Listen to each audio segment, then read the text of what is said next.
अगली सुबह दोनों बहनें अपनी जमीन को देखने जाते हैं, जिसमें दोनों बहनों ने मेहनत करके थोड़ी सी सब्जियां उगाई थी। दीदी, अच्छा हुआ कि माँ बाबूजी के जाने के बाद हमने यह जमीन बेचा नहीं। अभी देखो, हमने मेहनत करके कितनी सारी सब्जियां उगाई है। अब हम किसी व्यापारी को यह बेच के थोड़े पैसे कमा सकते हैं। हाँ, तू ठीक बोल रही है। इसे बेच के कुछ दिन का तो गुजारा हो जाएगा, लेकिन क्या दीदी, इसे बेच के हम कुछ दिन ही गुजारा कर पाएंगे। उसके बाद क्या? अरे आप मायूस मत हो दीदी, मुझे सिलाई बुनाई का काम आता है। मैं वो करके घर खर्चे निकालूंगी। आप बस घर संभालना। कोई जरूरत नहीं तुझे ये सब करने की। तू क्या मुझे बेकार समझती है? तू घर पर ही रहना। मैं लोगों के घर काम करने जाऊंगी और मुझे बांस की सीजें बनाना भी आती है, जो बाबूजी ने सिखाया था। ये करके मैं घर का गुजारा निकाल लूंगी। यह सब बात करके दोनों कुछ समय अपने खेत में व्यतीत करने के बाद घर आते हैं और अपने अपने काम में लग जाते हैं। रात को जब दोनों सोने जाते हैं, तब दोनों बहनें अपनी मुश्किल भरी जीवन के बारे में एक दूसरे से बात करने लगते हैं। दीदी, माँ बाबूजी के बिना ये रातें और भी डरावनी लगती हैं। सब कुछ खाली लगता है ना दीदी? हाँ मीरा, पर अब हम माँ बाबूजी दोनों की जिम्मेदारी निभा रहे हैं। हमें हार नहीं माननी। ये जमीन, ये घर, सब कुछ उनका दिया हुआ है। हमें इसे बचाना है किसी भी कीमत पर। यही सब तो माँ बाबूजी की यादें हैं। ज्योति बहुत ही हिम्मती थी। वह तो किसी से मदद भी नहीं लेना चाहती, लेकिन उसे अपनी बहन को लेकर बहुत चिंता होती थी।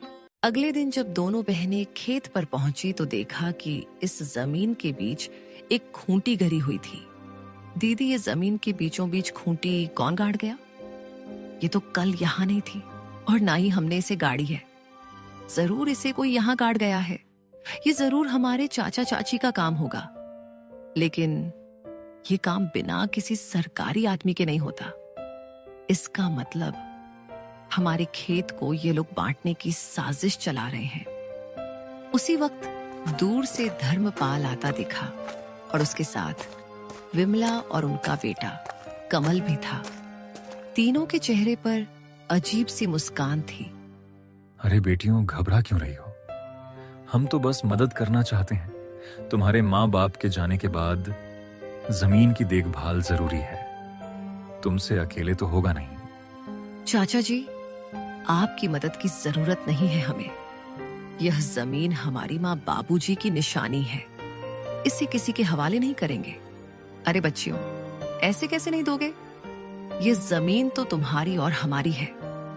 कमल के दादाजी ने अपने दोनों बेटों को बराबर हिस्सा करके दिया था, लेकिन शायद तुम्हारे पिता अपने आखिरी दिनों में तुमसे यह बात बोलना भूल गए। इतने साल तो हम साथ ही खाए पिए हैं।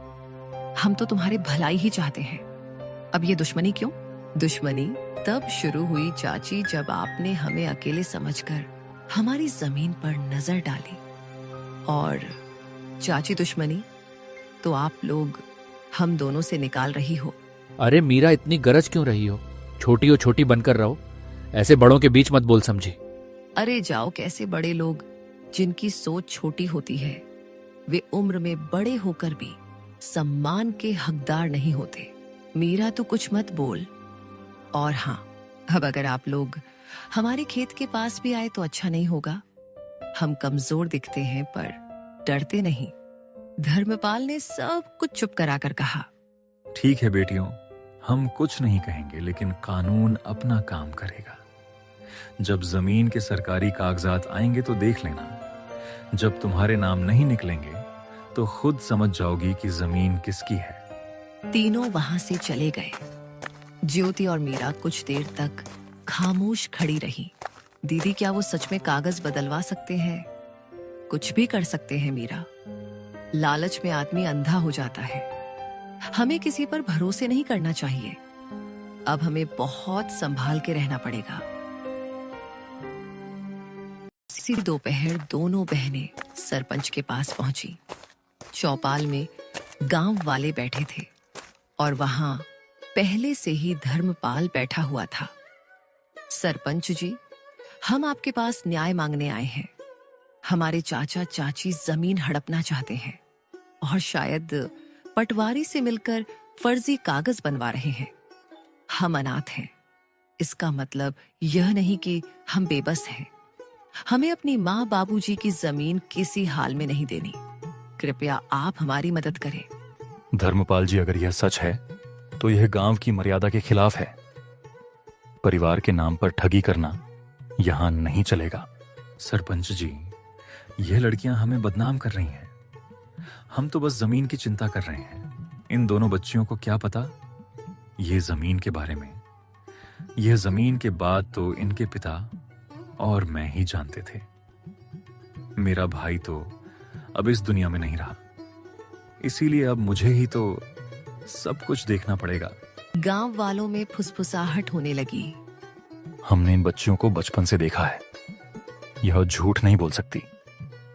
धर्मपाल के मुंह में राम बगल में छुरी। हम सब समझते हैं इसके बारे में। सरपंच ने इस बात को अगले दिन पंचायत में विस्तार से निकालने की बात की और फैसला अगले दिन देने की बात कही। बहनों की आंखों में पहली बार उम्मीद की चमक थी। रात को झोपड़ी में दोनों बहनें आपस में बात करती हुई, दीदी क्या कल हमारा साथ देंगे गांव वाले? देखते हैं क्या होता है। मुझे किसी पर भी भरोसा नहीं रहा है। आखिर माँ बाबूजी के जाने के बाद मदद ही कहाँ की किसी ने हमारी। हमें बस भगवान पर भरोसा रखनी होगी। माँ बाबूजी तो नहीं है, पर उनका आशीर्वाद जरूर है हमारे साथ। आप देखना दीदी, हमारे साथ कुछ बुरा नहीं होगा। रात गहरी हो चली थी। दूर कहीं उल्लू की आवाज गूंजी और हवा में कुछ सिसकियां थीं, और उन सिसकियों में मीरा की भी सिसकियां शामिल थीं। दोनों बहनों को चिंता की वजह से नींद भी नहीं आ रही थी। दीदी, विश्वास ही नहीं होता है ना कि हम अब अकेले हैं। कभी कभी तो ऐसा लगता है कि बाबूजी अचानक आएंगे और मुझे गले लगा लेंगे। हाँ मीरा, मुझे भी उनकी कमी खटकती है, लेकिन तू चिंता मत कर, मैं हूं ना। जब तक मैं जिंदा हूं तुझे किसी चीज की कमी नहीं होने दूंगी। लेकिन दीदी, जब माँ बाबूजी गए तब सबने कहा था हम हैं तुम्हारे साथ। फिर धीरे धीरे सब दूर होते गए। चाचा चाची तो जैसे बस हमारे हिस्से की जमीन के लिए ही हमारे करीब थे। ज्योति की आंखों में आंसू थे, लेकिन उसने उन्हें छुपाया। उसे अपनी बहन के सामने कमजोर नहीं पड़ना था। मीरा, रिश्ते अब खून से नहीं धन दौलत से बनते हैं, लेकिन हम भी अब चुप नहीं रहेंगे। अगर हमें अपने अधिकार के लिए लड़ना पड़े तो लड़ेंगे। सुबह होते ही गांव में एक अफवाह फैल गई कि धर्मपाल अब पंचायत से कहकर जमीन अपने नाम करवाने की तैयारी कर रहा है। गांव की गलियों में लोग कान्हा फूंसी करने लगे। अरे सुन सुग्गो, धर्मपाल ने तो कमाल कर दिया।